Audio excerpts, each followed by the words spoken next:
Hum. Tá lá na Belarda ainda. E aí? Não, lá.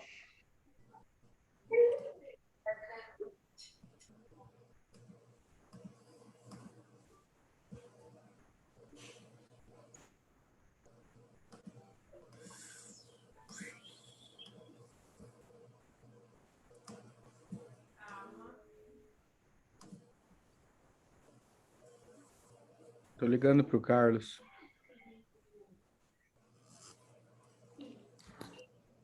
Eu não tô conseguindo compartilhar minha tela ainda.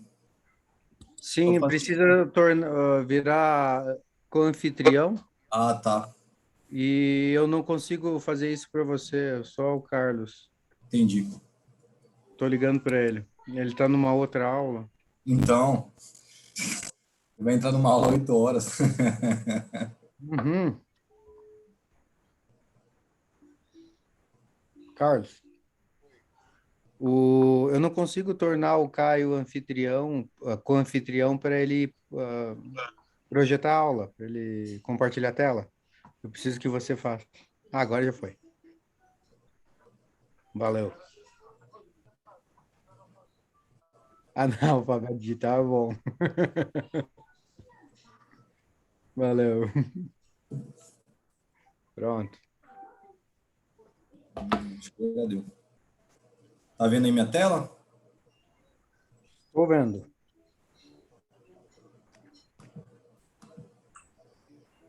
Tela completa agora. Só um minutinho. Sim. Beleza. Agora, como é que descompartilha isso aqui? Lá embaixo mesmo. Aqui. Stop share. Achei. Só testar de novo aqui. Beleza.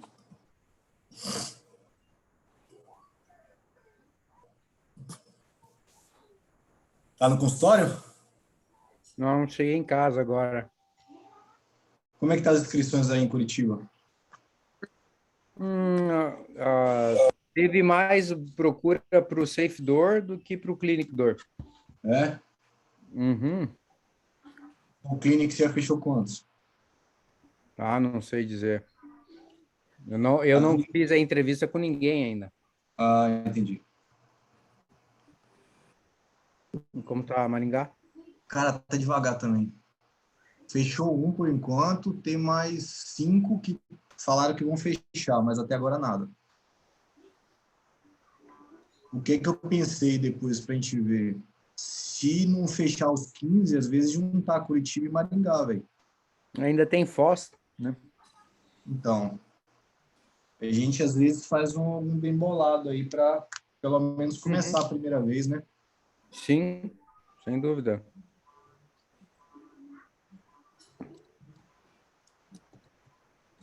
Estou mandando uma mensagem aqui.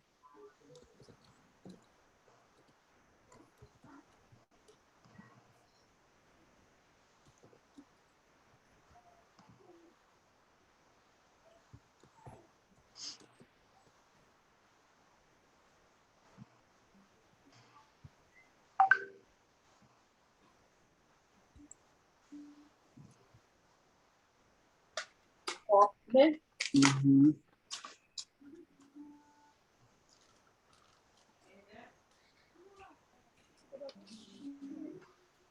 Isso aqui.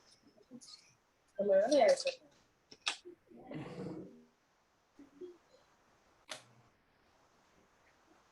Vou adicionar meu computador aqui para abrir a câmera.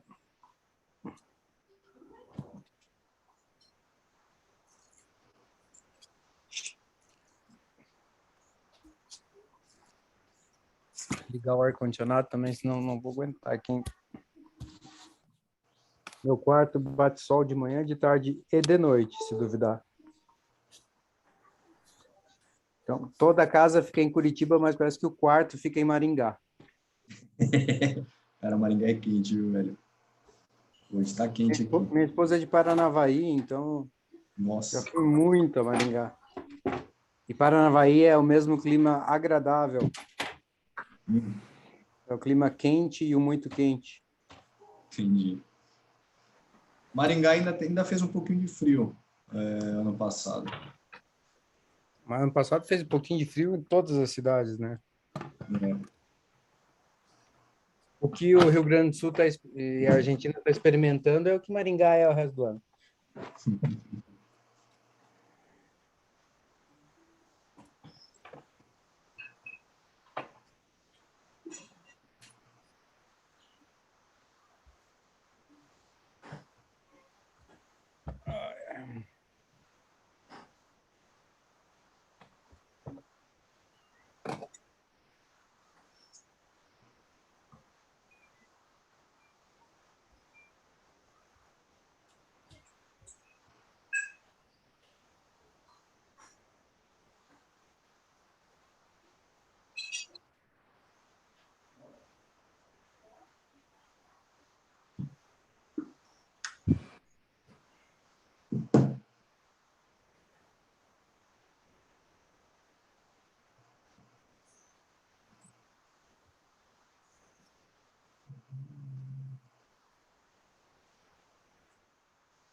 Como é que vai ser esse curso de dor lombar que você vai fazer juntos? Como vai ser? Deixa eu Como pegar é que, aqui como que é que você já. está fazendo? Quer saber do ponto de vista da programação, o intuito, A o foco? programação, como é que você vai fazer essa programação lá? É mais clínico? Você vai mostrar intervenção? O que você está pensando? Ah, o mote do curso é tudo sobre lombalgia, né? Eu já vou Aham. pegar aqui, ó. Até tem que mandar para a Nalu atualizado. Aí tem. Aspect. Vou compartilhar a minha tela aqui do Excel que eu estou montando.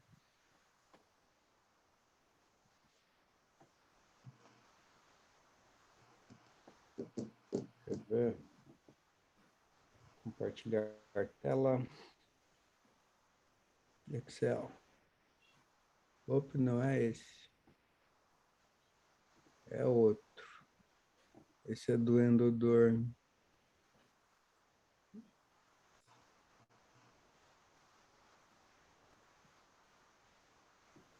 Aqui. Tá vendo aí? Bom, Anatomia, biomecânica tem integridade, padrões de dor lombar, exame físico na lombalgia, neurociência, dor nas costas, princípios da radioscopia e sonografia, diagnóstico por imagem, raciocínio para identificar causalidade de correlações, como avaliar multidimensionalidade, tecnologia e dor, como agregar valor ao tratamento, sintetizando guidelines, tratamento farmacológico, erros e acertos, reabilitação física e terapias adjuvantes, intervencionismo, farmacologia dos injetáveis, princípios da radiofrequência, quando indicar cirurgia, medicina regenerativa, prós e contras das técnicas, daí isso tudo é online. E legal. presencial, daí é para otimizar a experiência dos palestrantes, né? Que daí prós e contras das técnicas, pérola, peers and pitfalls dos especialistas, uma experiência singular. E aí vai ter o módulo prático, radioscopia, ultrassom, radiofrequência e o módulo também de exame físico. Mas aí você vai mostrar ou eles vão praticar? O procedimento vai ser feito porque é mais para quem está iniciando, né? A maior parte das pessoas que vai se inscrever nesse está iniciando. Então, vai ser feito o procedimento ao vivo, só que o professor faz, mas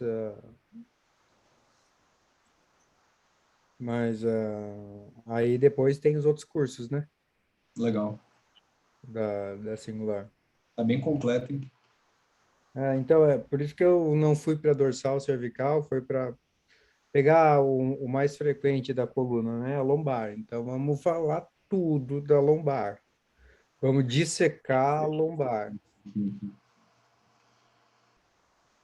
Top.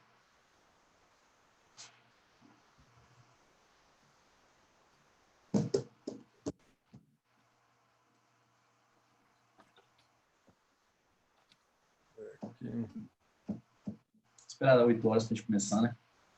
Sim, sim. Legal. Deixa eu ver aqui as mensagens.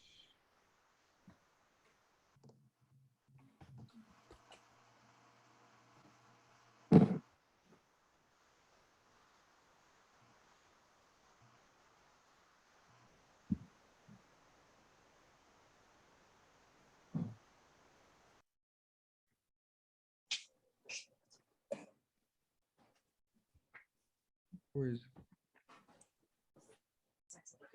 Eu achei legal aqui que você começou, você começou na orto, Caio. É, Daí foi. depois foi para cuidados paliativos, serviço de dor oncológica. Cara, é assim, eu fiz a primeira ortopedia, né? E aí depois eu conheci o Carlos e fiz no meu R3 o estágio com Uma ele boa também. para lombar. Mas não estou conseguindo passar para televisão. E aí eu gostei pra caramba, né? O Carlos é mais voltado para dor oncológica. Eu fiz a residência com ele, né? Lá na Sim, Santa você Casa de fez Alfenas. Alfenas, né? Foi. E aí eu gostei muito de dor oncológica. E lá a gente faz cuidado paliativo também, né? As duas coisas juntas. Dor e cuidados paliativos. Aí apareceu essa proposta de vir para Maringá, para criar o serviço de dor oncológica inicialmente. Depois eu Uhum. criaria automaticamente, né, o serviço de dor crônica. E foi meio que isso. Primeiro eu abri o serviço de dor oncológica aqui, aí me convidaram para coordenar o serviço de cuidados paliativos também. E depois foram me convidando para o outro hospital também, daqui do Bom Samaritano, que é mais particular e convênio, e a gente montou lá o serviço de dor geral, a gente faz todo tipo de dor. De oncológico, a crônica, dor crônica, osteomuscular, tudo, todos os E tem, procedimentos. o que tem na estrutura do hospital? Desse serviço aí? Qual? O do SUS ou o convênio? Porque Não, um é Bom particular e Samaritano. convênio, o outro é SUS. Esse particular convênio. Depende do convênio. A gente consegue fazer tudo. Se o convênio liberar, eu implanto bomba, radiofrequência eu já fiz também, os bloqueios em geral, tanto oncológico quanto osteomuscular. Tudo depende do convênio e do que ele vai liberar. Eu trabalho com, o que é liberado para mim. Entendi. Não, mas tem psicólogo, tem Tem nutricionista, físio. tudo. Psicólogo, nutricionista, fisioterapeuta. Na minha clínica a gente tem osteopata, dentista, tudo. A gente tem uma equipe multidisciplinar lá. Sim, não, legal. Até no SUS também a gente tem uma estrutura bem boa. A gente tem psicólogo, tem nutricionista, tem fisioterapeuta que passa todo dia. Eu só ainda não consegui implantar bomba no SUS como eu consegui lá na residência com o Carlos. Uhum. Bomba intratecal de fármacos. O SUS aqui não libera. Mas eu consigo Sim. fazer todos os outros procedimentos. Não, legal. Você trabalha mais aí SUS ou particular? Como é que é? Convênio? Só convênio particular. E até ano passado eu estava em 3 hospitais, saí dos 3 e estou só no consultório. Uhum. O consultório é para ser como se fosse um laboratório, né? Porque eu estou fazendo mestrado em engenharia de manufatura, que a ideia é melhorar os nossos indicadores, as variáveis que auxiliam na nossa tomada de decisão. E daí, lá no consultório, eu tenho aplicado o SF-36 e o inventário breve da dor, e eu tenho tenho tido alguns insights, assim, do que influencia mais na dor dos meus pacientes. Só que meus pacientes são dor de coluna apenas, né? Que eu sou cirurgião de coluna, então é Aham. dor lombar, cervical, dorsal. Uhum. Tem outros pacientes lá na clínica, porque tem o do Bruno Miranda, que é radiologista e FIP também, e a Tati Gellen, que ela fez dor no Einstein e estava terminando a regenerativa agora, na ortorregen. Uhum. Então, eu tenho visto que muito da funcionalidade é o que as pessoas se queixam, né? Isso a gente pode explorar depois no fim da sua aula, né? Entender o que a pessoa com dor lombar tá reclamando, está se queixando, qual que é a queixa principal dela. E às vezes a gente fica tão angustiado, tão louco em tratar a dor que chapa o paciente, né? E o paciente fica lá com a pregabalina, não consegue trabalhar, não consegue fazer as suas atividades cotidianas, aí ele fica assim, puxa, antes eu tinha uma incapacidade gratuita, agora eu tenho uma incapacidade que está me custando R$ 300 por mês. Qual incapacidade eu prefiro? Abandona o tratamento e a gente acha que foi ao acaso o abandono, foi porque ele não foi persistente. Não, às vezes foi nós mesmos que não entendemos o que o paciente queria e não Ele entregamos a precisava. ele o que ele precisava. Aham. Eu tenho... Quer ver? Ó? Deixa eu vou compartilhar. Primeiro eu vou abrir aqui, depois eu compartilho a tela.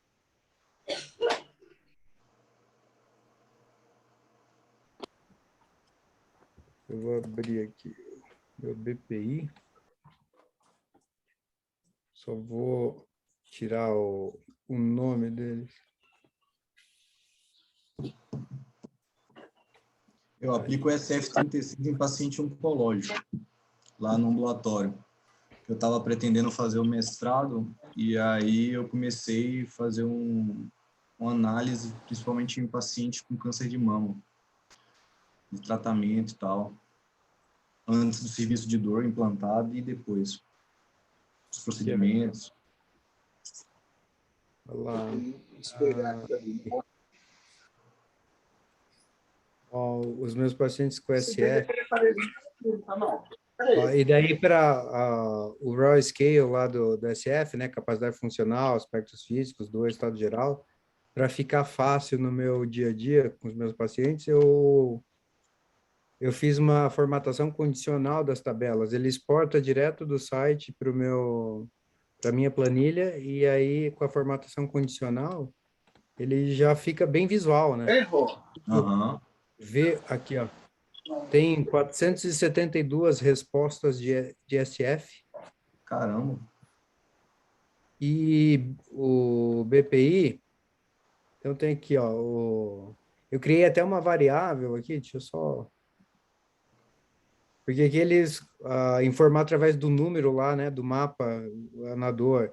Então, escala numérica da dor, que fez tratamento, quanto teve melhora, e o grau de interferência na atividades gerais, humor, habilidade de caminhar, trabalho, relacionamento, sono, habilidade... E aí que eu coloquei, cadê? Próxima coluna. Número de caracteres. Número de caracteres que a pessoa usou para descrever sua dor. E tem uma variação, tem pessoas que usam dois caracteres, tem pessoas que usam 300 caracteres para descrever a dor. E o engraçado é que, assim, umas variáveis assim que eu fui... Aqui, ó, 337. Ai, tá aqui, mamãe, deixa eu ver. Esse eu tenho um pouco mais. Chuveirinho, só assim, no pilar. É porque Aqui, eu tinha me esquecido, certo? Mas aí você vai lá e corre. 663 BPIs preenchidos. Você vai fazer isso aqui pra quê, minha princesa? Não, hoje é terça, amanhã. Mutar aí o pessoal. É.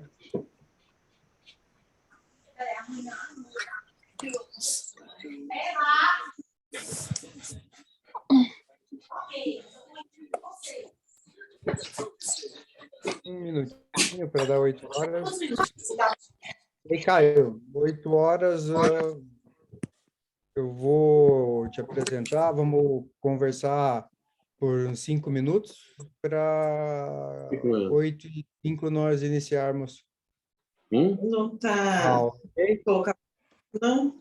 Vamos só mutar todo mundo aí para tirar esses barulhos fora. Uhum. Estou admitindo aqui. Você consegue mutar aí enquanto eu vou admitindo aqui, que cada vez que eu tiro a bandeira...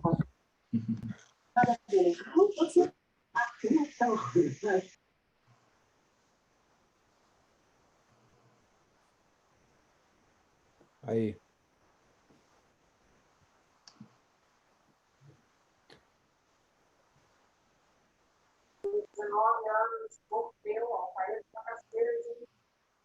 Boa noite a todos.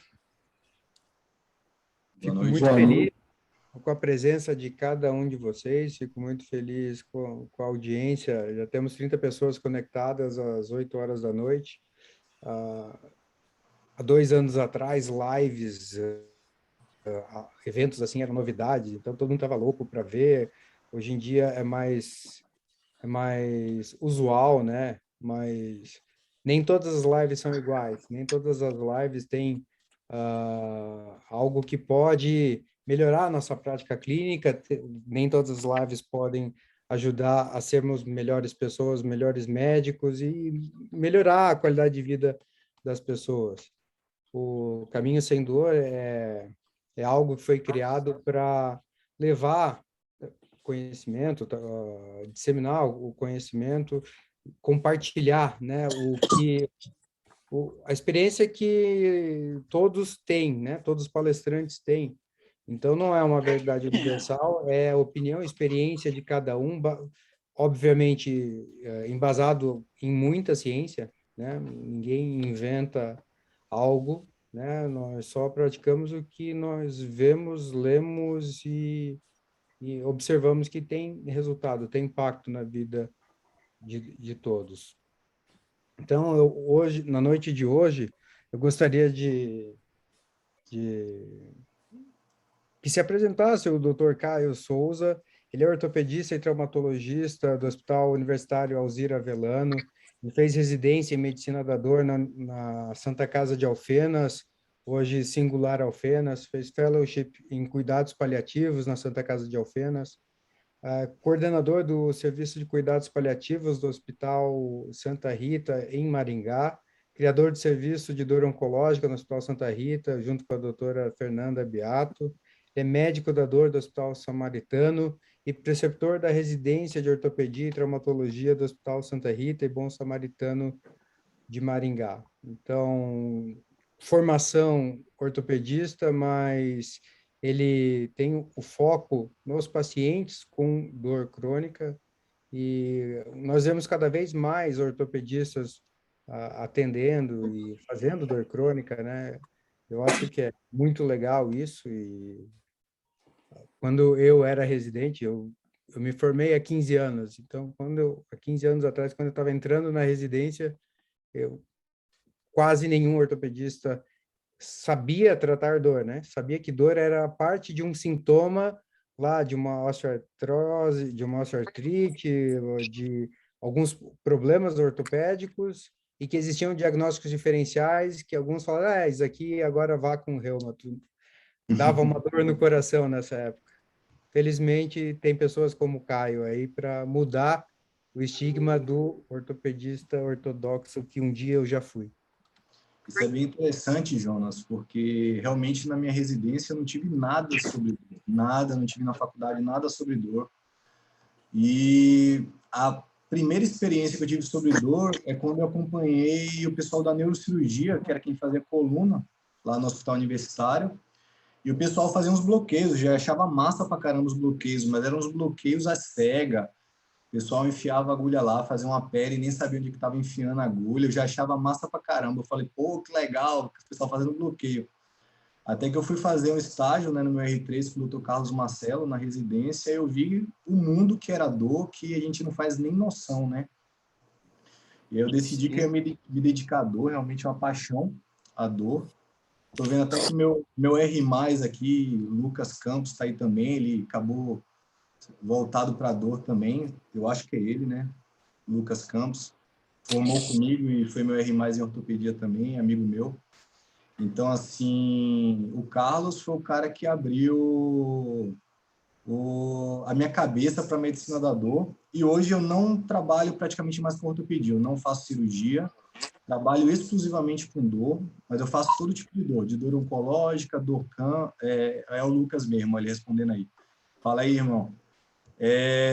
Então, eu faço tudo de dor, né? Eu decidi fazer dor e foquei nisso, de dor oncológica, dor crônica, cefaleia, tudo de dor eu estou tratando hoje e o pessoal dos R3 me acompanham, né, os R3 de ortopedia, e faço também a parte de cuidados paliativos no hospital. Né? O pessoal assusta um pouco, o ortopedista fazendo cuidados paliativos, mas eu acho que sou mais clínico do que tudo.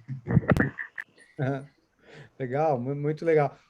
Quando eu comecei na dor, meu foco sempre foi o paciente com dor lombar. Tanto que quando ah, você assumiu a aula de dor lombar, eu falei, eu quero estar junto com o Caio para discutir dor lombar. Porque sempre foi a dor nas costas, principalmente a dor lombar.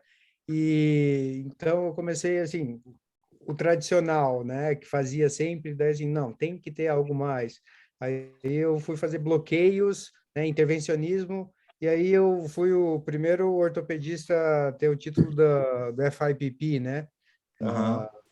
E aí, puxa, aí eu tive o barreira do convênio, né? O auditor, porque só quem faz esses bloqueios aqui é o anestesista. Anestesista. Pô, vai ter que passar por isso. Só que o foco sempre foi o paciente com dor lombar. Então, depois, a cirurgia endoscópica e neurociência e tecnologias, e agora estou fazendo mestrado de engenharia e manufatura justamente para otimizar o processo da dor lombar, porque dor lombar pode ser quase tudo do corpo humano, né? Dor lombar pode ser abdômen, pode ser reto peritônio, pode ser coluna muscular, Exatamente. pode ser tanta coisa, dor pélvica. Então, Caio, já é 8 horas e 6 minutos. Por favor, Vou compartilhar aqui a tela. estaremos aqui com você e vou ficar mutado aqui. Uma boa apresentação. Obrigado. Boa noite, pessoal. Então, vamos falar um pouquinho sobre dor lombar, tá? Hoje eu não vou falar muito sobre intervenção, vou focar um pouquinho mais sobre o tratamento de dor na parte clínica, o que eu vi de evidências, o que eu faço um pouco na prática também. Eu vi aqui que tem bastante pessoas experientes, que trabalham com dor provavelmente há muito mais tempo do que eu, mas eu vou mostrar um pouquinho do que eu faço, do que eu aprendi, o que eu vejo que dá certo, pelo menos na minha prática clínica e nos estudos que eu revisei. Não estou conseguindo passar aqui, deixa eu ver o que está acontecendo. Tá. Então, inicialmente, vamos definir a dor lombar, né? Que é qualquer dor e desconforto localizado entre a margem costal inferior da 12ª costela e a prega glútea inferior de qualquer causa. Né? Então, qualquer dor que acontecer entre a 12ª costela e a prega glútea inferior pode ser considerada uma dor lombar. Ela vai ser classificada como uma lombalgia aguda quando ela acontece com menos de 4 semanas, subaguda entre 4 a 12 semanas e considerada uma lombalgia crônica maior que 12 semanas, no caso, 3 meses. Os fatores de risco principal para dor lombar, né, pacientes tabagistas, obesos, idade avançada, nos pacientes mais velhos, sexo feminino, pacientes que têm um trabalho fisicamente mais extenuante, carregam peso, né, trabalhos sedentários. Depois, no final, vou falar um pouquinho de um caso clínico. Pacientes com baixo nível educacional, aqueles principalmente com insatisfação com o trabalho. Eu estou vivenciando bastante isso aqui. em Maringá, que eu atendo pacientes da prefeitura, então eu estou com muitos casos, né, de pacientes que fazem trabalho e apresentam bastante dor crônica, pacientes com fatores psicológicos, ansiedade, depressão, tudo isso vai influenciar no nosso tratamento, né, no nosso manejo desses pacientes e no tratamento desses pacientes também, tá? Então, Que isso, Bernardo?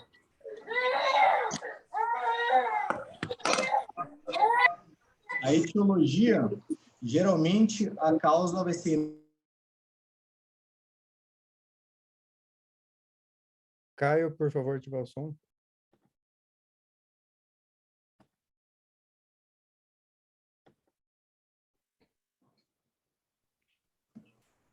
Deu. Jonas, você está conseguindo ouvir? Sim, sim. Tá.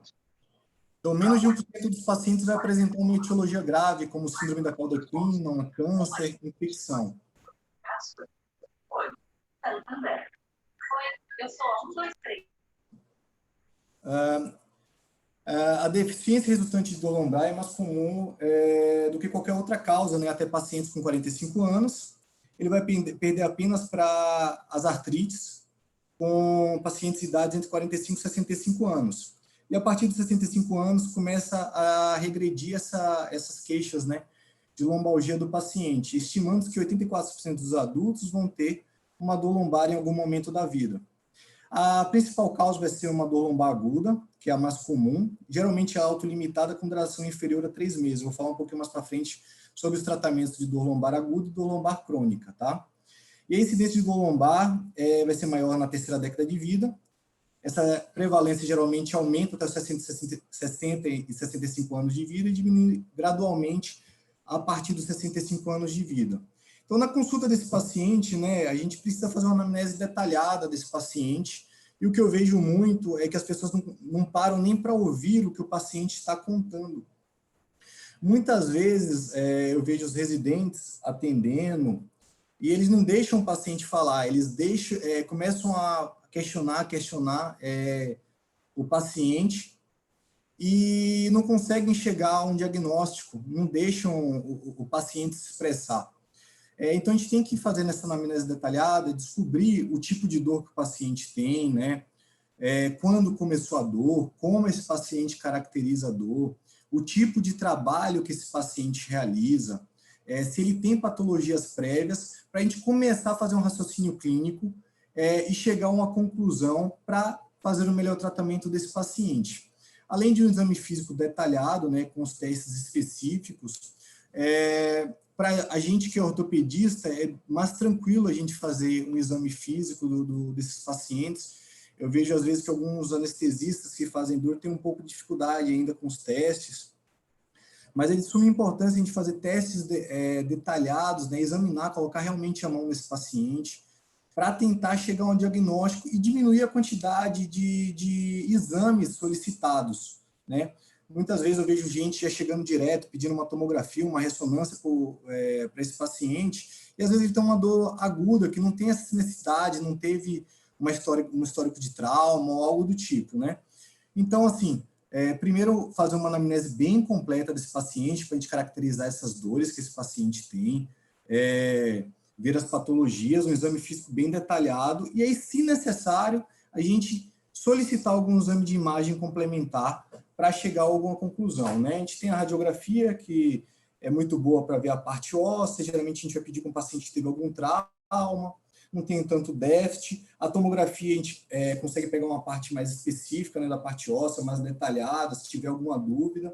Ressonância magnética, pegando um pouco mais de partes moles, ver se tem um paciente que tem uma radiculopatia, até câncer também, a gente consegue ver bastante. Uma cintilografia óssea, processos inflamatórios, né? A gente consegue observar pelo corpo todo.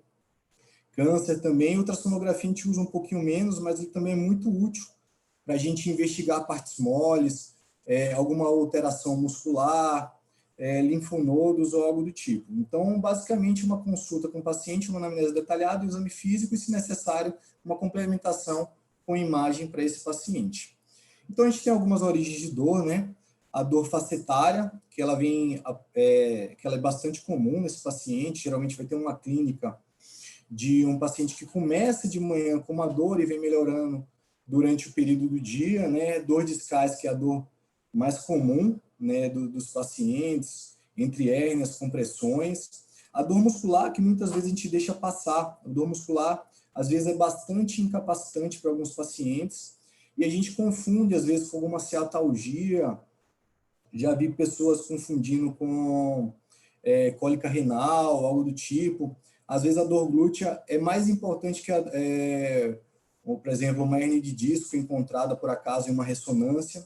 As dores ligamentares, os processos inflamatórios ligamentares nas inserções musculares e os ligamentos da coluna também. Então, assim, a gente tem que prestar principalmente atenção, né, nas red flags, né, que a gente chama as bandeiras vermelhas, que são os casos que a gente precisa ter mais cuidado, principalmente em pronto atendimentos, que são pacientes que vão chegar com trauma, né? A gente precisa de uma investigação mais cuidadosa desse paciente, ver se tem alguma fratura ou não. Pacientes que chegam com paresia ou parestesia grave de membros inferiores, anestesia perianal, né, que é anestesia em cela, perda de controle esfincteriano, pensando numa síndrome de Caldequina. Pacientes que vêm com histórico de câncer, tanto familiar quanto dele mesmo, perda de peso. Pacientes que apresentam febre, imunocomprometidos, pacientes que usam alta dose de corticoide e que também relatam uma dor piora noturna.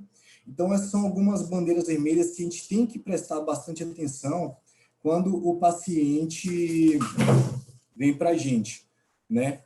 São coisas que, às vezes, a gente tem que fazer uma intervenção mais rápida. Vou falar um pouquinho sobre a síndrome da Caldequina, que é uma emergência cirúrgica, que vai necessitar de uma descompressão, deve ser realizada em até 24 horas, se possível até 2 horas, né? O paciente vai apresentar uma síndrome rara, que ela está associada com uma radiculopatia para membros inferiores, geralmente bilateral, parestesia em cela, que pode estar associado com fraqueza, dormência, associado ou não à retenção urinária, tá? Então, é uma emergência que às vezes precisa de uma abordagem cirúrgica rápida. Então, é uma das red flags. Vamos ter 22,7% causando a síndrome de Caldequina pela hernia de disco, 15,9% espondilite anquilosante função lombar, 7,6% por trauma, 7,2% tumores malignos, 5,7% tumores benignos e 5,3% infecção, tá? Como causas dessa síndrome da Caldequina, que é uma emergência e a gente precisa tratar o quanto antes. Metástase óssea.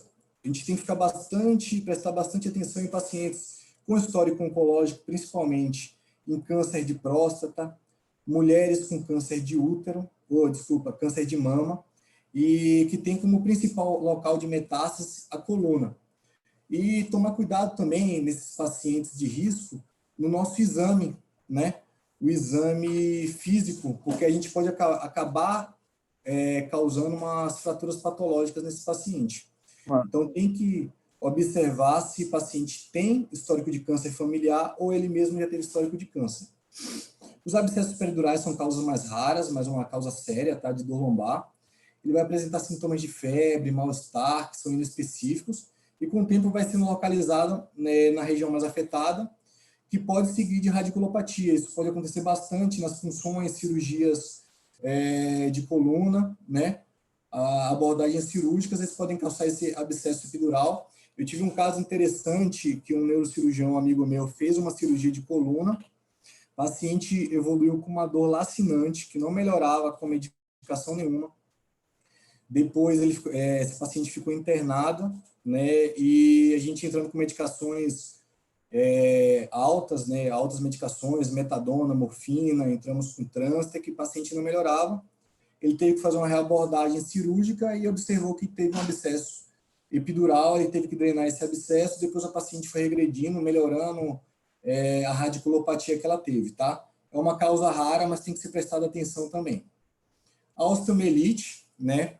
Geralmente esses pacientes vão apresentar dor que aumenta gradualmente ao longo de semanas, pode estar associado com febre ou não, tá? E essa osteomielite, ela pode pegar o disco causando uma discite.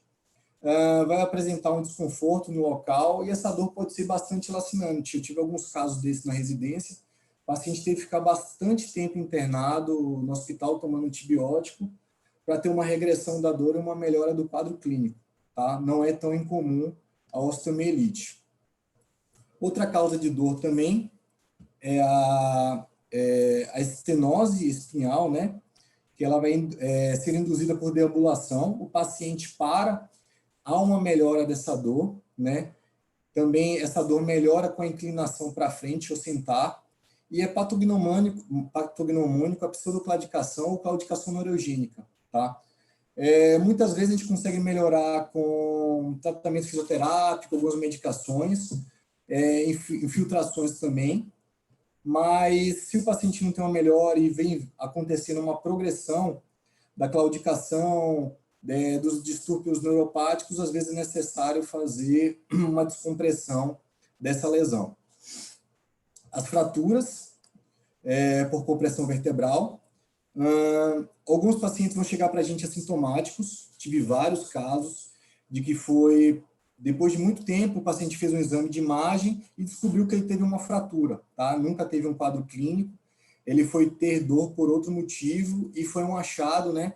Uma fratura na coluna que ele nunca teve essa dor. Outros pacientes têm fraturas que vão evoluir com uma dor de forte intensidade. Alguns fatores de risco vai ser osteoporose, idade avançada, uso crônico de corticoides. Temos que prestar bastante atenção também na menopausa. Pacientes que chegam no pronto-socorro por uma dor lombar, às vezes não é feito a radiografia, ele volta várias vezes, principalmente pacientes idosos. É interessante fazer uma radiografia para ver se o paciente não tem uma fratura por osteoporose.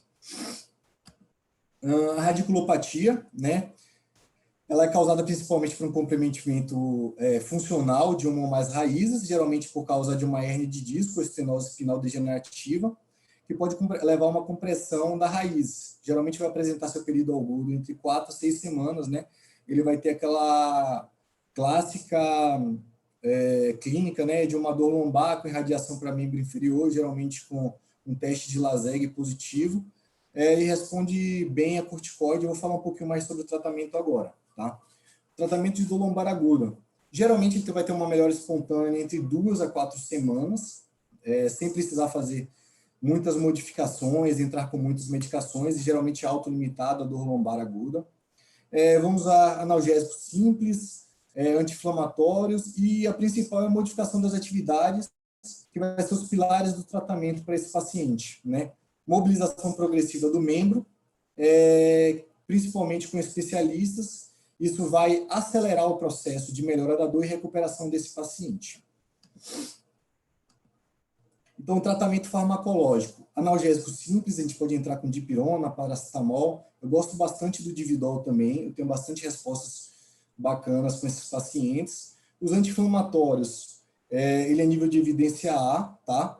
Principalmente em dor aguda e dor lombar crônica também. Eu vou falar um pouco sobre as evidências um pouquinho para frente, mas a gente tem que ter bastante cuidado com os anti-inflamatórios, principalmente em idosos, pacientes nefropatas, né? Causando gastrite, alterações renais desse paciente. Então, tem que ter bastante cuidado no uso desses anti-inflamatórios. Os relaxantes, né, o carisoprodol e a ciclobenzaprina, também ter cuidado, né, no uso com esses pacientes. Temos bastante pacientes que têm uma sensibilidade aumentada a esses relaxantes, e ter cuidado também nos pacientes que fazem trabalho de risco, trabalhos em alturas, pacientes que dirigem, né? Então, pode dar uma sedação muito grande, esses relaxantes. Opioides, eles não têm tanta evidência para dor lombar aguda. A gente vai falar um pouquinho mais para frente também do uso dos opioides. E o uso de corticoides, principalmente nas ciatalgias agudas, para tirar o paciente da crise. Então, não temos muitas evidências em uso de antidepressivos, antiepiléticos e agentes tópicos na dor lombar aguda. Então, não usamos muito na dor lombar aguda. E aí eu queria deixar uma pergunta inicial aí sobre o tratamento não farmacológico, para o pessoal que quiser responder. Vocês indicariam para um paciente de dor lombar aguda terapia de calor ou terapia de frio? Não indicariam isso aí? O que vocês acham sobre isso? Vou fazer um pouco de interação aqui com o pessoal. O que vocês indicam? Jonas, o que você indica aí? Você indica uma terapia na dor lombar aguda? Sim, eu posso responder na sequência. Eu gostaria que a plateia, quem quiser se manifestar, por favor, pode abrir o microfone, não precisa abrir o vídeo. Podem responder. Senão, eu te respondo, Caio. Quem gostaria de compartilhar? Experiência mesmo do pessoal, se vocês fazem no tratamento de dor lombar aguda, a indicação de uma terapia de calor ou frio para esses pacientes. Bom, o que eu uso com os meus pacientes, né? A dor tem dor com componente inflamatório, mais importante, e dor com componente muscular, com o músculo com contraturas. E então eu normalmente avalio o paciente, daí eu vejo se eu acho que tem um componente muscular mais importante, eu prescrevo calor para relaxar a musculatura. Quando eu acho que tem um componente inflamatório maior, frio, mas quando eu falo, ah, eu nunca passei nenhuma compressa fria sem falar assim, olha, mas se por acaso a compressa quente for melhor, você pode fazer aquela que você se sente mais confortável. O Vivaldo até respondeu aí, manda testar os dois. Basicamente é isso. Na compressa quente, eu não mando testar os dois, Vivaldo. Eu prescrevo e oriento. E quando eu passo o gelo, eu peço para testar. Porque realmente, o Vivaldo falou, tem gente que melhora com frio e tem gente que melhora com calor. Eu acho que quando você tem uma dor lombar, você pode ter um diagnóstico definido ali, né? Eu tenho uma radiculopatia ali, eu tenho uma dor de origem sacroiliaca, mas normalmente não é só isso, né? Então são alguns componentes. Então você tem uma dor discogênica associada à facetária, com componente miofacial, então por isso que as pessoas evoluem de maneira diferente também, né? Obrigado, Vivaldo. O Jonas respondeu também que usa apenas calor. Oi? O Jonas também respondeu que usa apenas calor. Eu uso os dois. Aqueles que têm intolerância ao frio, aí eu não uso, eu uso o calor, mas eu prefiro mais o frio, que dá analgesia, mais analgesia profunda, né? É isso.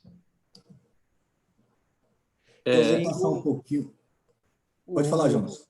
O frio, ele... Sempre o calor, porque eu acho que mesmo com a dor lombar, mesmo com um componente inflamatório, a tendência é o paciente fazer contratura. Então, assim, eu prefiro usar o calor como relaxante mesmo.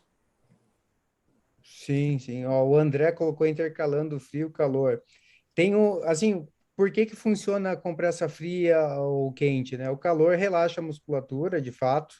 Ele faz vasodilatação, pode aumentar um pouco o processo inflamatório ali pela vasodilatação. Porém, tanto o calor quanto o frio, e o frio aí de uma maneira mais significativa, eles, através do neurônio sensitivo lá, ele vai na lâmina 5 de Rexed e ele ativa os neurônios WDR, que eles transmitem impulsos relacionados a frio, a temperatura e dor também, né? E tato, temperatura e dor.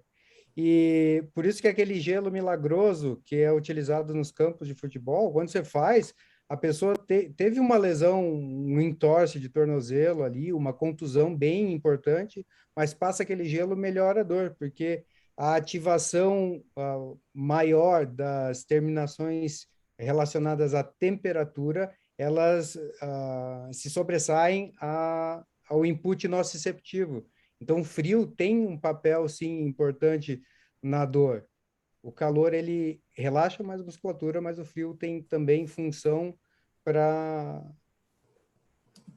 passar os efeitos da dor, né, nociceptivos. Bacana, Jonas. Eu geralmente passo calor, tá? Para coluna, eu prefiro o calor. E aí eu consegui pegar esse artigo aqui, ó, que foi feito pela Cochrane, tá? Eles fizeram um review, né? Que foram incluídos 9 ensaios com 1.117 pacientes. E desses estudos todos, o que ele chegou à conclusão? eles apresentaram evidências moderadas para o uso de bandagem de calor, que fornece uma redução a curto prazo da dor e incapacidade, e que a adesão do calor mais o exercício físico teve uma melhor resposta na dor, tá? Em relação ao frio, para dor aguda, eles conseguiram apenas 3 estudos que não conseguiram tirar conclusões sobre o seu uso na dor aguda e subaguda. Então, assim, não tem evidências tão elevadas para o uso do calor ou frio, mas as evidências mostram um pouco mais para o uso do calor, tá? Eu geralmente uso calor mesmo pensando nesse relaxamento muscular, eu tenho uma boa resposta nos pacientes, porque a maioria dos pacientes com sente dor, eles ficam um pouco mais contraídos, esse relaxamento ajuda bastante, tá? Mas é o que a gente tem de evidência aqui que eu consegui sobre essa terapia de calor, que em qualquer lugar que a gente pergunta, cada um faz o uso de uma maneira, né? Uns usam mais frio, outros usam calor, outros intercalam frio com calor. Então, assim, para a gente embasar um pouquinho mais, talvez, as nossas decisões com o que a gente tem de literatura inicialmente. Vou passar um pouco mais. Outra evidência que a gente tem também é a manipulação espinhal, né? Que envolve o movimento da articulação proximal até o final de sua amplitude de movimento clínico, geralmente feito por osteopatas, fisioterapeutas. Isso deve ser realizado desde o início, né, do paciente com a dor aguda, melhorando mais rapidamente a dor e o retorno desse paciente às suas atividades laborais normais, tá? É o que eu encontrei de mais evidência para o tratamento não farmacológico. Falando um pouco sobre riscos para desenvolver dor lombar crônica.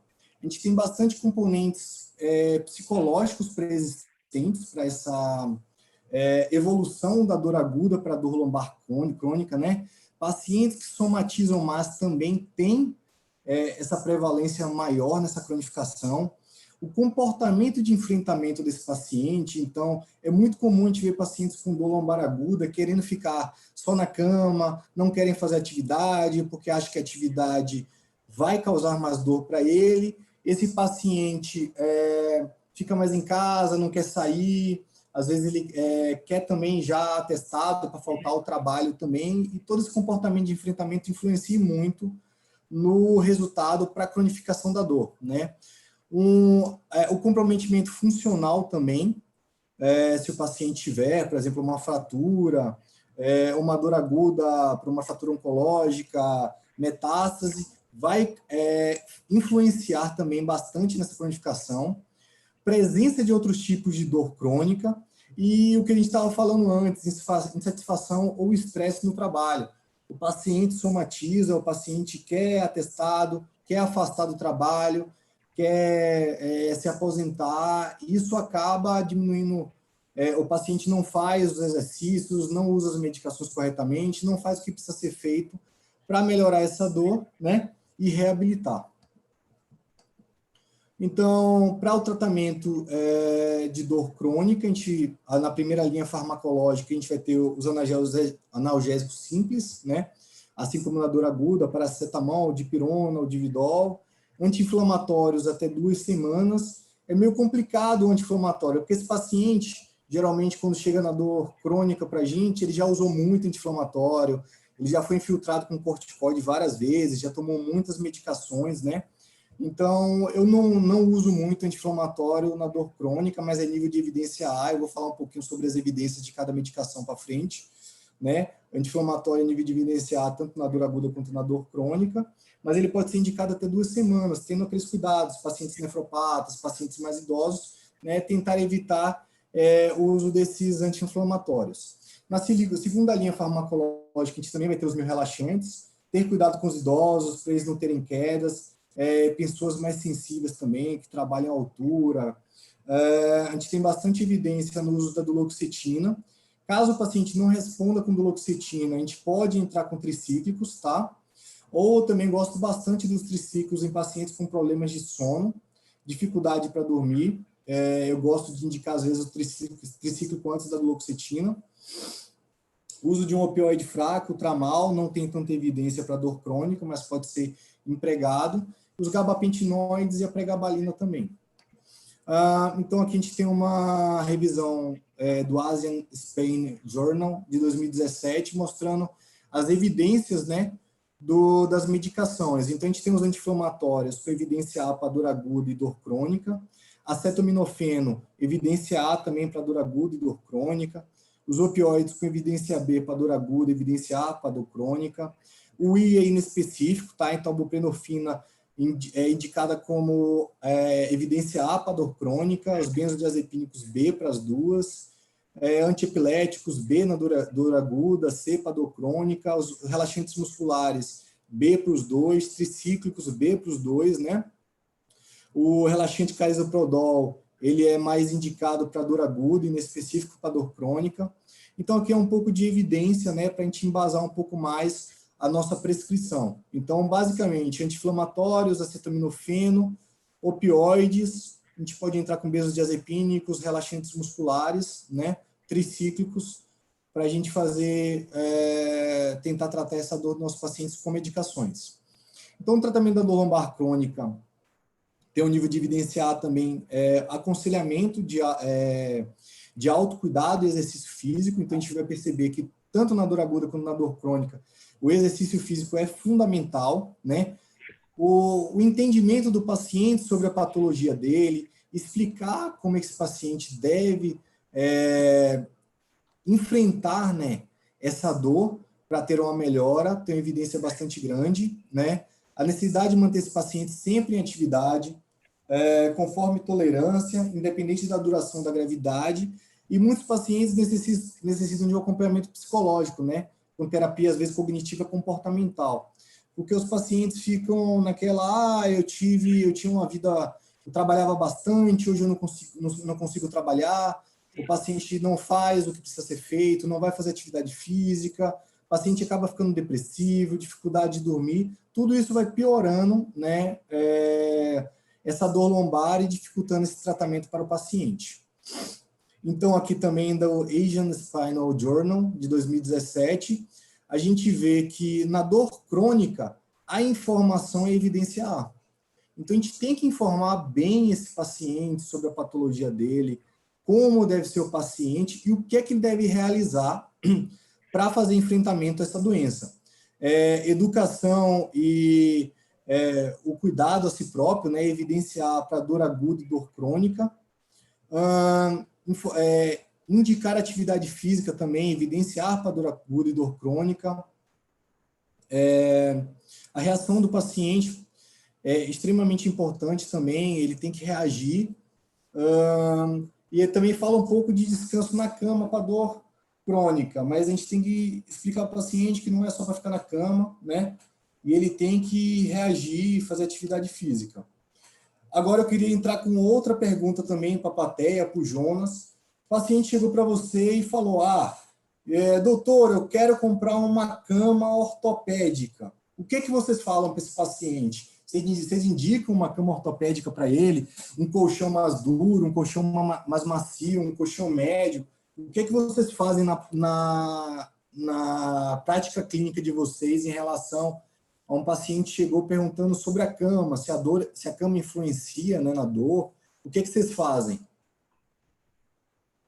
Ok. Oi, Jonas. Oi.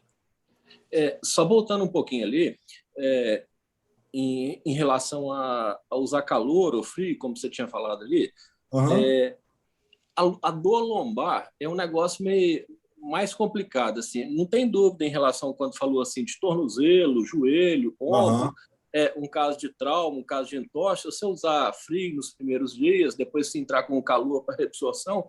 Só que, pelo menos assim, no meu perfil, o que eu vejo que às vezes o paciente, a gente fala em dor aguda, mas na maioria dos casos é uma dor crônica agudizada, né? Então o paciente já fez aquele feedback de fazer contratura, tudo. Então é muito difícil o paciente chegar como se fosse assim, primeiro episódio. Geralmente o paciente começa, às vezes, a fazer um tratamento caseiro, faz uso de um analgésico e depois com uma história de dor aguda. Mas, na verdade, ele já fez espasmo e ele está vindo para você já com uma dor crônica agudizada, né? Então, por isso que, assim, eu não tenho dúvida em usar gelo em articulações periféricas, mas eu fico, assim, um pouco mais receoso no caso de dor lombar, justamente porque o meu perfil de paciente, geralmente, ele já vem depois de determinado tempo,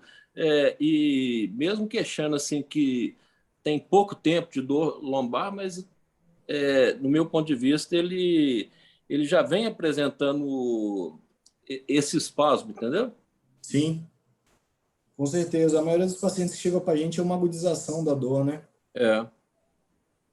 Eu também eu indico mais terapia de calor, tá? Eu não tive muitas boas respostas com terapia de frio para dor lombar, não. Para articulações de extremidades, eu uso no trauma, uma dor que eu vejo que é realmente aguda, eu uso terapia de frio inicialmente. Mas para dor lombar, eu tenho um pouco melhor de resposta com terapia de calor mesmo. Perfeito. E, Jonas, o que você indica aí? Você indica um colchão duro, um colchão macio para o paciente? Não indica colchão? Como é que é? Eu indico que ele se sente melhor. Geralmente. Xará, meu xará, Fugiu, né? meu xará, essa é a resposta para o fio calor também, tá? Porque às vezes, assim, eu concordo com você. Na minha receita sai escrito lá compressas quentes, 20 minutos, 4 vezes ao dia. Não tá frio, já tá lá no modelo pronto. Só que em alguns casos eu faço a flexibilização do Dr. Jonas aqui se você se sentir melhor com calor, com frio, pode fazer. Não está proibido. É a mesma coisa é a mesma resposta do colchão duro ou macio. Né? Porque assim, as pessoas, normalmente, quem é casado, se for uma pessoa de 1,90 m com 120 quilos, casado com uma senhora de 1,50 m, 60 quilos, colchão para um vai desagradar o outro. É verdade. A curvatura é diferente, a distribuição de peso é diferente, a cifose dorsal é diferente. Aí você pode colocar, não sei se vai ter, Caio, travesseiro alto ou baixo, travesseiro de pluma ou de viscoelástico. Então, o que é melhor? Distribuição da carga ao longo de todo o eixo, de toda a superfície de contato, e não pode ter ponto de maior pressão. Então, normalmente, pessoas mais pesadas precisam de colchões mais firmes e pessoas mais magras precisam de colchões mais macios. E quando o paciente... E colchão é um negócio caríssimo hoje em dia. Eu não faço ninguém gastar dinheiro baseado apenas na minha opinião. Eu falo, vá na loja, prove os que você mais gostar. Você não vai comprar. Você vai anotar os modelos, você vai num outro dia com mais tempo para tirar dúvida. Ficou em dúvida? Fica entre dois. Vá num outro dia, leve um livro e fique deitado lá lendo para você ver qual que é o mais confortável. E aí eu divido a responsabilidade com eles. Primeiro, porque é individual, né? Se fosse assim, eu não teria comprado 2 colchões para o meu quarto, que o primeiro eu não me adaptei. E isso você já está engajando o paciente, né? Está tornando ele um agente ativo do seu tratamento. Não é assim, me dê respostas prontas. É assim, vá descobrir o que é melhor para você. Eu estou aqui para lhe dar dados para você tomar melhor a sua decisão, mas quem vai tomar a decisão é você. Perfeito. Então, assim, é uma dúvida que eu vejo bastante, né? E o que eu procurei na literatura para embasar um pouco e ver o que a literatura tinha. Então, encontrei no The Lancet, tá? Um estudo duplo cego randomizado, controlado, multicêntrico, tá? O que eles fizeram? Eles pegaram, se eu não me engano, 360 pessoas, e aí excluíram os pacientes que não queriam, eles só pegaram pacientes com dor lombar crônica. No total foram 313 pacientes, e eles falaram o seguinte para os pacientes: vamos dar colchões para vocês e ver se esse colchão melhora a sua dor lombar, tá? Só que os pacientes não sabiam que seria uma comparação entre um colchão firme e um colchão médio. Então, as empresas entregaram de graça esses colchões, um colchão considerado firme nas medidas deles, né, de colchão, e um colchão considerado médio firme, para 2 grupos divididos igualitariamente. Esses pacientes ficaram 90 dias no uso desses colchões. No final, é uma tabela gigantesca com várias perguntas. Eu trouxe aqui só o que teve relevância, tá? O colchão firme e o colchão médio teve uma melhora da dor ao se levantar de 57%. Uma melhora da incapacidade relacionada à dor de 30% no colchão firme e 50% desses pacientes no colchão médio, e uma melhora da dor referida de 70% do colchão firme e 80% do colchão médio. Se você pensar que o paciente relatou uma melhora de 80% apenas com a troca do colchão, eu acho que isso é uma coisa a se pensar bastante numa terapia de dor crônica, né? Uma melhora de 80% apenas trocando o colchão. Não estou falando que a gente vai indicar para todo mundo o colchão. Eu acho perfeita essa conduta do Jonas, falar para o paciente testar o tipo de colchão que ele sente melhor. Mas é uma coisa que a gente tem que começar a prestar atenção, às vezes, também, nesses colchões, pacientes que têm colchões muito velhos, que têm esses pontos de pressão, como o Jonas falou, né? Então, às vezes, é uma coisa que a gente pode perguntar para esse paciente, há quanto tempo ele tem esse colchão, né? Como é que é o tipo de colchão que ele usa, né? E se ele tiver dúvida, eu indicaria, talvez, esse colchão médio. Ele não tão mole e não tão firme, embasado um pouco na literatura que a gente tem, né? The Lancet de uma literatura, um estudo pseudo-randomizado, não foi tão grande, né? O N, mas teve uma resposta interessante. Caio, Diga, Jonas. não, 80% de melhora apenas trocando colchão, quando você pode ter efeito placebo também aí, né? Sim. Estou prescrevendo um colchão que pode melhorar sua dor, então isso já pode ter um efeito bem grande. Não, eu concordo completamente, né? Mas mesmo que não... Uma pergunta que eu faço para o seu colchão está fazendo valeta? Fez valeta, está na hora de trocar. Não fez valeta, Boa. então...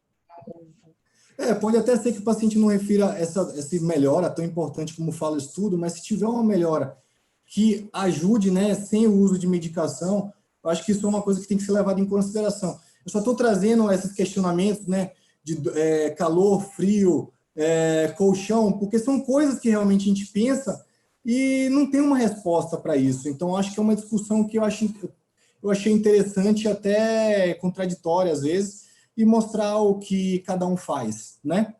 E é muito prático, porque os pacientes perguntam isso para você. Eles perguntam muito. E muitas vezes a gente não sabe responder, porque a gente não vai ter um embasamento literário e acaba respondendo isso, é o melhor que você achar, né? Testa e vê o que você acha melhor. Então, terapias com exercícios são a base, né? Repetindo sempre. É uma terapia segura, com disponibilidade fácil, né? Vamos diminuir a dor e os sintomas para melhorar a função desses pacientes. E a gente tem vários exercícios, exercícios aeróbicos, pilates, yoga, tai chi, programas de restauração funcional, e a maioria desses exercícios vai ter uma eficácia similar, né? A gente observa uma eficácia similar na literatura nesses tipos de tratamento. Outra tabela do Asian Spinal, né? Que ele fala que só de você indicar um exercício geral, ele vai ser uma evidência A para dor crônica e uma evidência C para dor aguda, né? E a gente vê que qualquer tipo de exercício para dor crônica, ele vai ter algum tipo de evidência, sendo A, B ou C. Então, é fundamental para qualquer tratamento de dor crônica e dor lombar a gente fazer com que o paciente realmente faça algum exercício físico, né? Falando de tratamento clínico. E eu trouxe um caso clínico que aconteceu, um caso clínico simples, né? Que aconteceu ano passado no Hospital Bom Samaritano, para a gente refletir um pouquinho. A gente tem um senhor JPL de 36 anos, que deu entrada no pronto atendimento do Hospital Bom Samaritano, referindo a uma dor intensa, escala visual analógica 9, em região de flanco esquerdo, com irradiação para abdômen superior. Esse paciente foi avaliado pela clínica médica, não foi avaliado pela ortopedia, e internaram esse paciente pensando em uma alteração renal. Realizaram ultrassom de vias urinárias, que não mostrou alteração, e exame de urina também. No segundo dia de internação, ele pediu uma avaliação da ortopedia, que solicitou uma radiografia de coluna, e também não foi observado alterações nessa radiografia, e não teve conduta, falou que não era ortopédico. A clínica médica pediu uma avaliação da neurocirurgia, que avaliou o paciente, pediu uma ressonância magnética para esse paciente, pensando em alguma radiculopatia, não observou nenhuma alteração que justificasse a dor, e não teve conduta da neurocirurgia. E aí, no terceiro dia, foi solicitada uma avaliação da equipe da dor. Esse paciente era um paciente que era advogado, trabalhava o maior tempo do tempo sentado, fez viagem longa com os familiares um dia antes de ser internado, né? Não teve patologias pregressas, não faz uso de medicações contínuas, era um paciente sedentário. Esse paciente já estava usando dipirona de horário, tramal de horário, e estava com 10 miligramas de morfina VO a critério, e no dia anterior já tinha feito 2 vezes sem melhora do quadro álgico desse paciente. No exame físico desse paciente, ele tinha LASEG negativo, um Patrick negativo, não tinha alterações de força ou sensibilidade de membros inferiores, sem dor à palpação de glúteo, bursa, sem dor à palpação da coluna em si, né? Mas ele tinha uma dor à palpação da musculatura paravertebral esquerda, com ponto específico, e quando a gente palpava, ele irradiava para uma região anterior de abdômen. Então, assim, eu não tive muita dúvida quando eu avaliei esse paciente sobre qual seria o quadro clínico dele e qual seria o tratamento. O que você pensaria aí, Jonas, nesse quadro clínico para esse paciente? O que você faria? Eu vou terceirizar essa resposta para a plateia. Pode ser também. Quem pode contribuir? Opa! Temos pessoas bem qualificadas aí na plateia.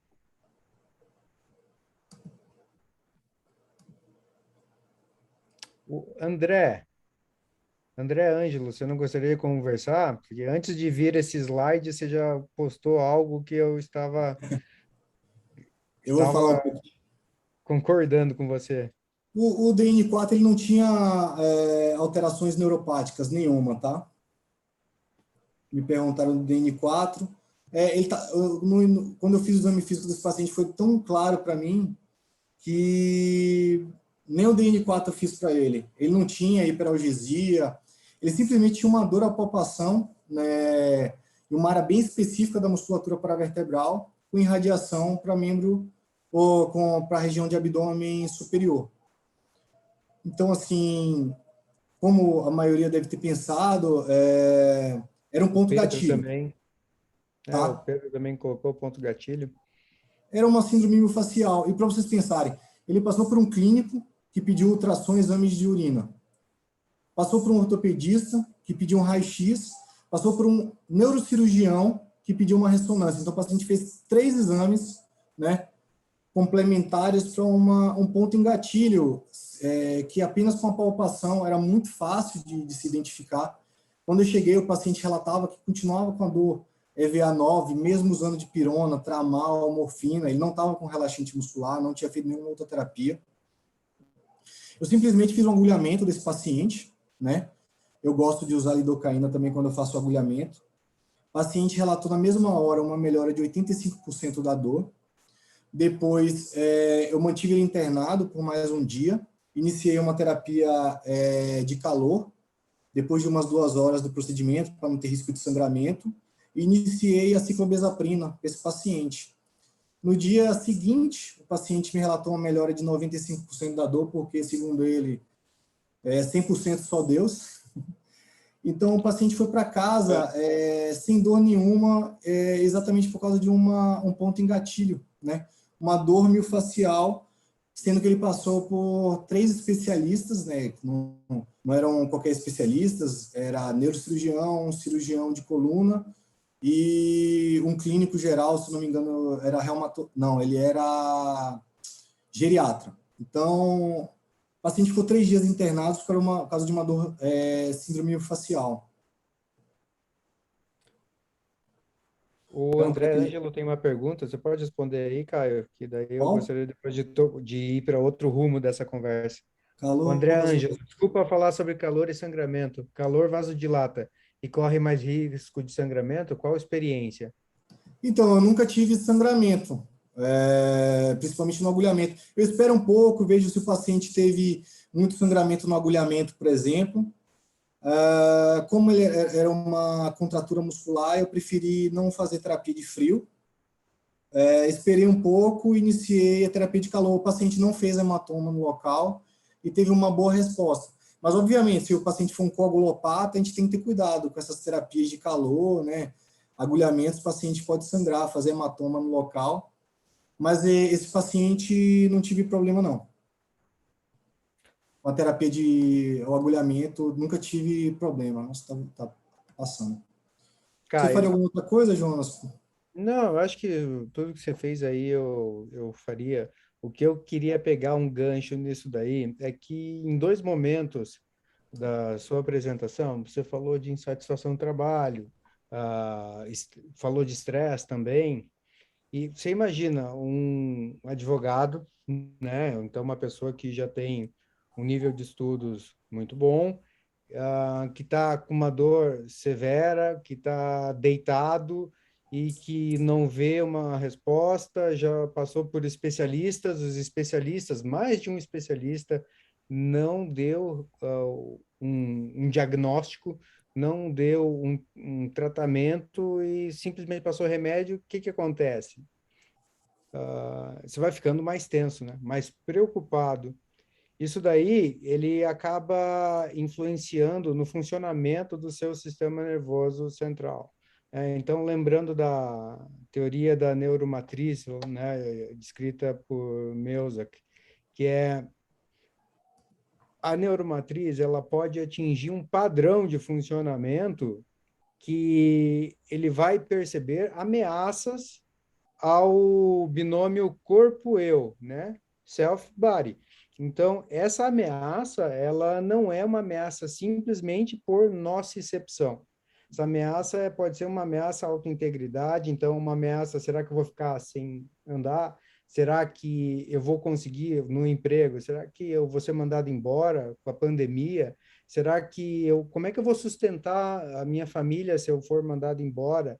Então, uma insegurança em qualquer nível, né? Então, insegurança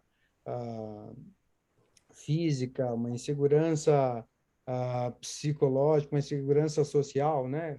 Pegando aquele abordagem biopsicossocial, já pode ativar um modo de funcionamento da neuromatriz que vai acabar levando a pessoa a sofrer mais de uma dor, né? Então, quem já tem dor crônica, às vezes uma viagem longa já pode ser gatilho para desencadear uma síndrome dolorosa, né? Uhum. Então, é importante entender o que as pessoas querem, o que elas precisam, entender o contexto que elas vivem, para daí, então, nós prescrevermos alternativas, terapias que serão mais efetivas, né? Exatamente, e isso ficou bem claro assim quando a gente conversa com o paciente e ouve ele, né? Então o paciente tinha um histórico claro de sedentarismo, o paciente fica muito tempo sentado, ele fez uma viagem longa com os familiares e o pessoal pensou em alteração renal, mais coluna, radiculopatia e não pensou no básico, né? Aquela dor muscular incapacitante, que foi uma dor incapacitante. O paciente tinha dificuldade de levantar da cama e era apenas uma contratura muscular, né, que foi resolvida rapidamente, com tranquilidade. O Dr. Lancaster está perguntando se tem experiência com baclofen. Baclofen eu não tenho tanta experiência, mas já usei algumas vezes mais para contraturas de ação central, tá? Mas para esse tipo de dor muscular eu não uso muito baclofeno, não. Você tem uma experiência aí? Oi. Tem uma outra que o André perguntou mais para cima. Suspende ou não exercício físico? Então, já falamos do colchão, do gelo, calor, e agora exercício sim ou não? Mais uma polêmica. Então, o exercício físico, todos são evidência A, né? Então, a gente vai suspender exercício físico se o paciente tiver uma fratura, se o paciente realmente não puder fazer atividade nenhuma. a gente vai indicar para esse paciente um exercício que ele suporte fazer. Não podemos deixar o paciente parado. Se o paciente fica parado, só na cama, ele vai ter piora da dor e tem risco de cronificação, né, para essa dor, e piora o prognóstico desse paciente, ele vai acabar usando mais medicações. Então, desde o início que a gente fez um diagnóstico de dor aguda ou crônica, tem que ser indicado para o paciente início de algum exercício físico, principalmente exercício físico com um profissional adequado, um fisioterapeuta, um educador físico.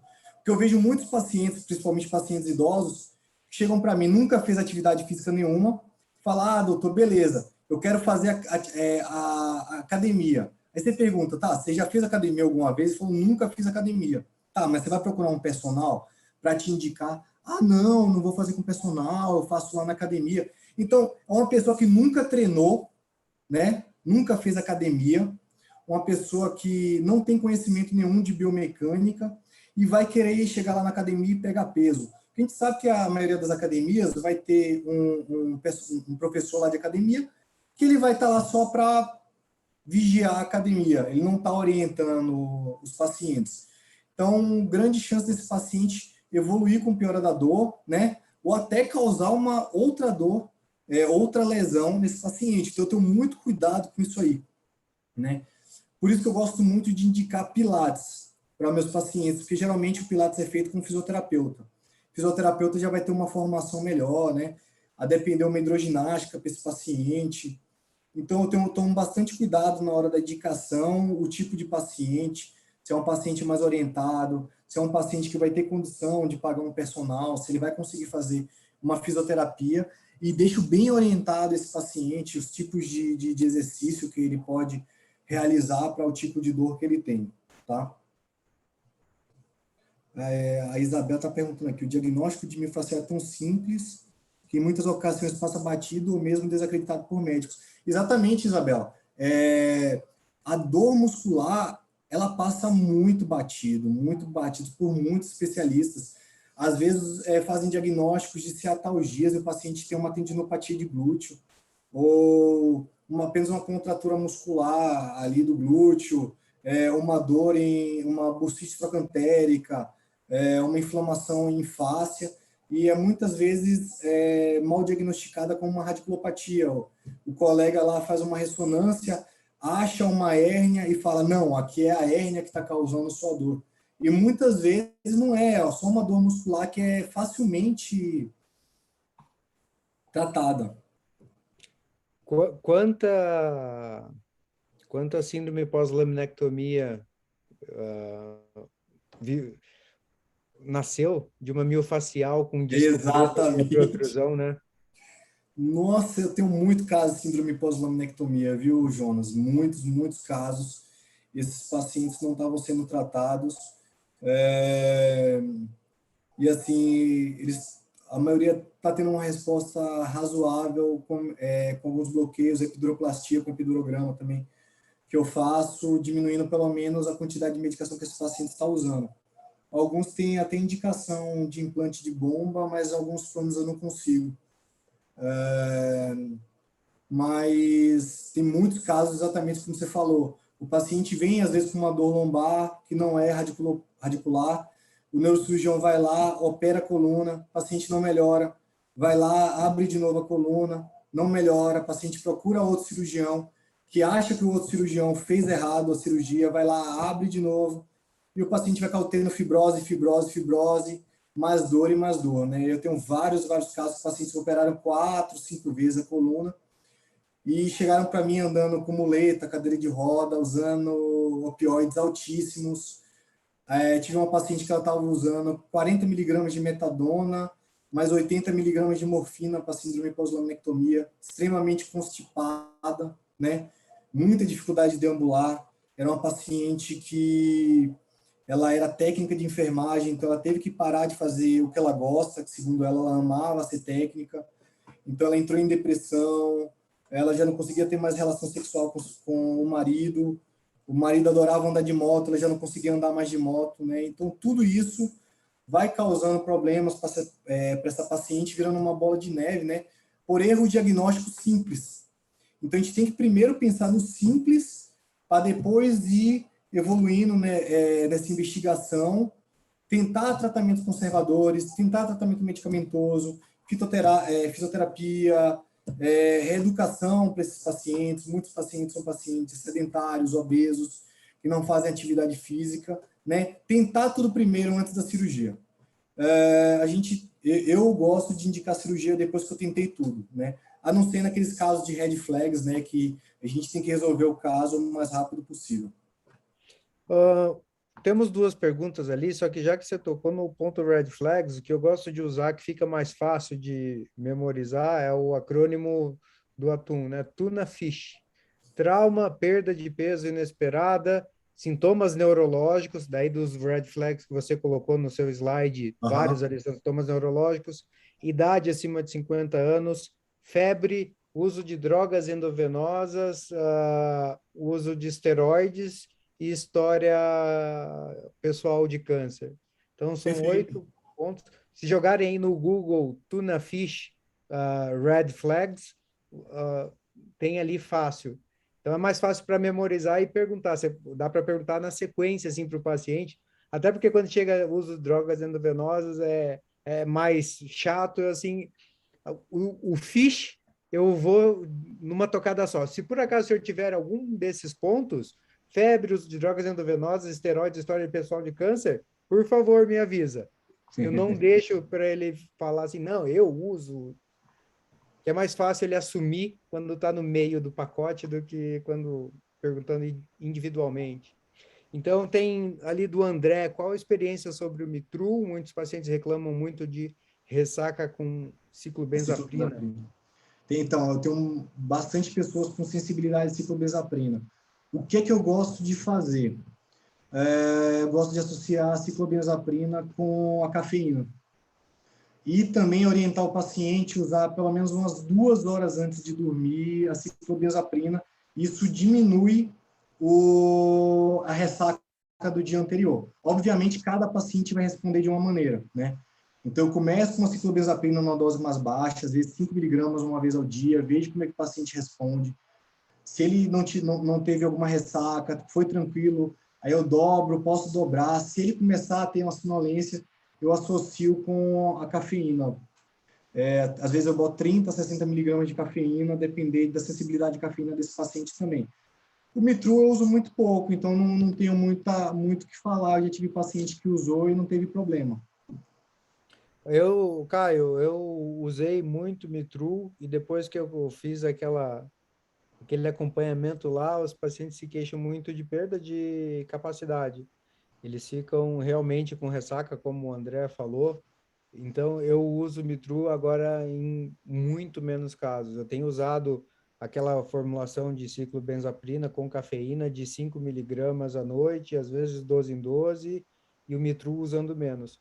Só quem já tem um fígado hipertrofiado lá e já é mais resistente a medicações, aí esses daí dá para usar, pegar mais pesado na medicação. A Adriana também está perguntando se a gente indica técnicas fisioterápicas para avaliação de disfunções mecânicas. Então, assim, o exame físico, né? Para avaliar as disfunções mecânicas, eu sempre gosto de ver o paciente fazendo a mobilização do membro por conta, né? Deixo ele ver o arco de movimento que ele consegue realizar sozinho. Depois, eu mobilizo e faço os testes específicos para cada membro, tá?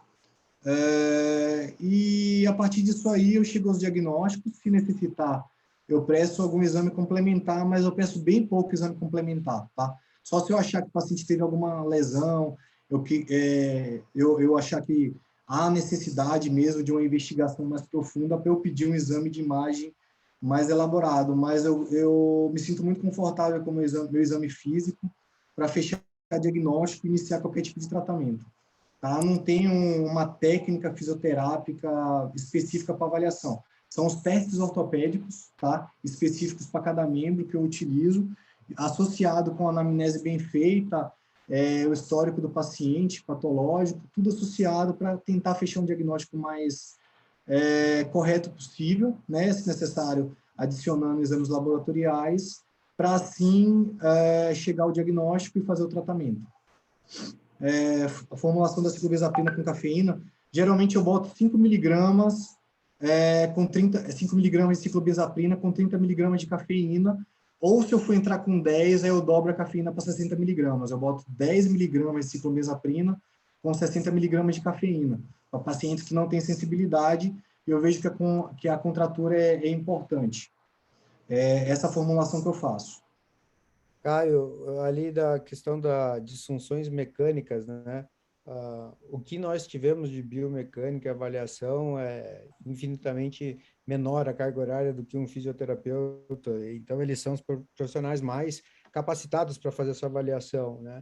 O que eu vejo, assim, que eu indico especificamente algo é quando tem, assim, uma preferência de direção, né? Então, a dor sempre melhora, diferente daquela melhora da estenose, né? Mas sempre tem a dor melhora com flexão, piora com extensão, ou o contrário, ou com lateralização. Isso tem o MDT, né? Mechanical Diagnosis and Treatment. Então, esse MDT, que é uma disfunção mecânica por desequilíbrio, eu encaminho para um fisioterapeuta que tenha conhecimento sobre o método Mackenzie. O Mackenzie, ele é bom para o MDT.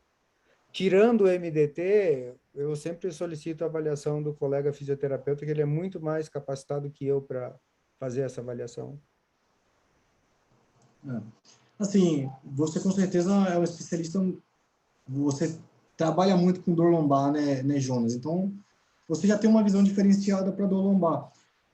Eu tenho uma equipe de fisioterapia que trabalha junto comigo, são ótimos, né? Mas eu teve uma coisa que eu me aprofundei muito na minha residência e na minha residência de dor também, foi o exame físico. Porque eu vi que com o exame físico muito bem feito, a gente evita muita coisa. Você podia citar onde você fez residência, por favor, né? Eu te falei, se você tivesse ido dar aula, não dando aula em outro canto, o senhor saberia que eu fiz aula residência aí em Alfenas, tá bom? Caio, mas é porque você falou que eu tenho experiência com dor lombar. Ele, ó, epicondilite lateral e medial. Mas isso aí, o Caio falou muito bem, parabéns, cara. Só que eu ainda não adquiri a capacidade de estar em 2 lugares ao mesmo tempo, mas uma hora a gente chega lá. Mas não existe tratamento da dor sem a multiprofissionalidade. O médico que acha que pode tratar a dor sozinho, ele tá na especialidade errada, ele tem que procurar fazer outra coisa. Então, os conceitos de multiprofissionalidade são fundamentais. Então, que é o conceito do serviço que o Caio fez residência. Agora, eu peguei ali o Jonathan falando, e é verdade. Quantas artrodeses foram feitas para tratar miofascial de glúteo médio? Isso é um desafio que eu lanço, né? É um desafio que eu lanço aí para o futuro. Acho que hoje muito menos, né? Hoje muito menos. Então, eu queria ouvir aqui, a gente tem grandes colegas, eu vi que passando o olho rapidamente, que o Massaneiro estava. Eu vi o Massaneiro aí também. E o Adriano também, o Adriano é um grande amigo ortopedista, então, se vocês puderem abrir aí e falar sobre o tema, falar sobre a percepção deles, principalmente o diagnóstico, que eu acho que é o grande fundamento que a gente tem que ter, diagnóstico da causa da dor. Porque, e ainda mais para a gente que trabalha diretamente com dor, o paciente ele já chega enviesado, aí eu vim aqui para fazer um bloqueio. E quando você fala para ele que ele não tem indicação disso, o paciente sai decepcionado com a gente.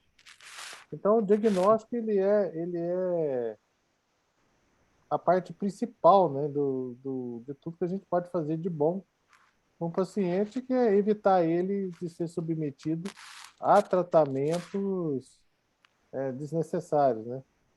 Sim, Carlos. Inclusive, eu tenho essa visão também clara que na programação do Safe Dor Curitiba, que é só sobre lombalgia, tem um módulo prático também de exame físico para avaliar os pacientes com lombalgia, ver a diferença do exame físico de um paciente para o outro.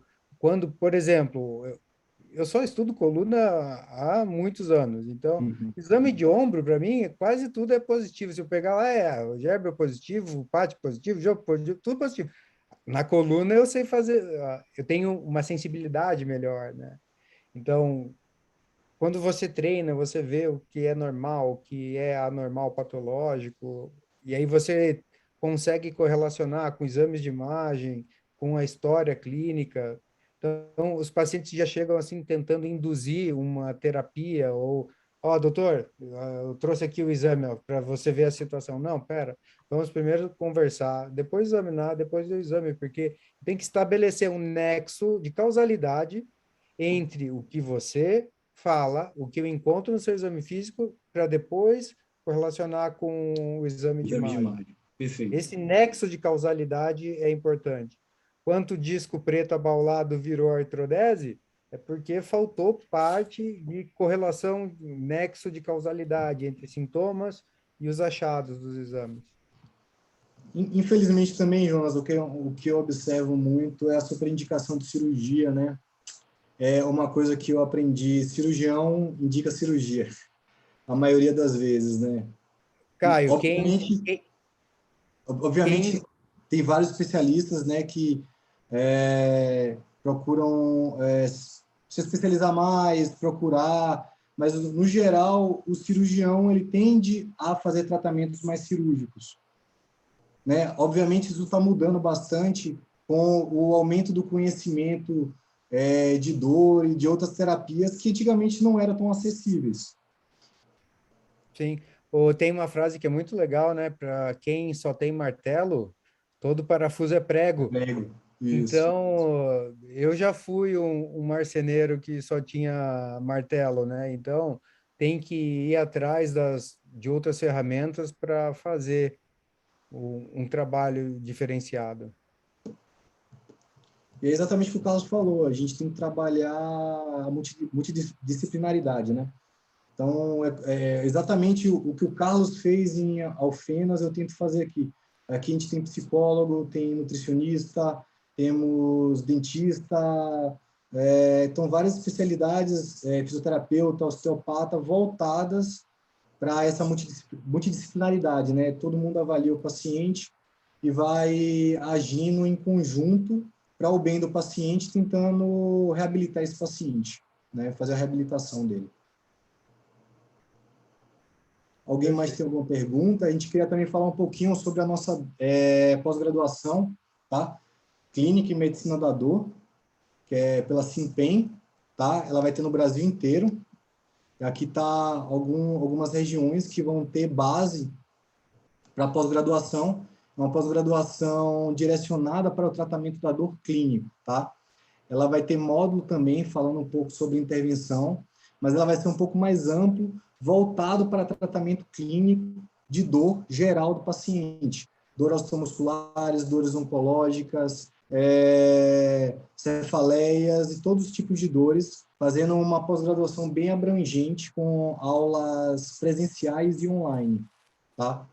Aí tá alguns locais que vão ter a pós-graduação, bases que vão ter a pós-graduação clínica. Quer falar alguma coisa, Carlos, aí da pós? Não, o Clínica Dor é a inovação do Simpem. A gente procurou montar uma pós-graduação que atendesse a todos os interesses dos alunos. O aluno, ele não quer ficar viajando mais tanto, mas ele quer uma prática real. Então, todos esses serviços que estão envolvidos são médicos ou clínicas de dor que atuam realmente com pacientes com dor. E além da opção de estágio em qualquer uma das clínicas singular que estejam aí. Você pode fazer estágio em Campinas, pode fazer estágio em Alfenas, né? E pode fazer estágio aí nas sedes. Acho que em Maringá mesmo vai ter estágio, né? Vai. Então, é uma inovação do Simpem que é levando uma pós-graduação de clínica a todo o Brasil. Vocês estão vendo, nós estamos de Porto Alegre a Manaus, para tentar justamente atender as necessidades dos alunos, que vão ficar viajando muito, né? Então, a oportunidade de fazer aí próximo de casa e com médicos que atuam realmente no tratamento da dor. Alguém tem mais alguma pergunta, alguma dúvida que a gente possa tentar ajudar a responder? Eu acho que é isso, então, né, Jonas, Dr. Carlos, 9h20. A gente falou um pouco sobre o tratamento de dor aguda e crônica, um tratamento mais direcionado para o tratamento clínico, né? Não falamos muito sobre intervenção. Também mais para a gente falar sobre a nossa pós-graduação em dor clínica. Mostrar que o tratamento clínico também é muito eficaz, né? Você não precisa fazer intervenção para ter resultados positivos no tratamento da dor do paciente. E lembrando, né, que as pessoas sigam o Caminho Sem Dor, acompanhem o Caminho Sem Dor aí no Instagram, no Telegram, em algum grupo de WhatsApp. Se alguém que está aqui assistindo a aula e ainda não está em algum dos grupos, é só mandar um oi aí, que a gente manda o link de um dos grupos, porque ali você vai ter as informações, vai ter artigos e vai ter as informações sobre a aula. E aproveito e já convido, né, para assistir a aula da professora Amélie Falcone, dia 20 agora, sobre Covid e dor crônica.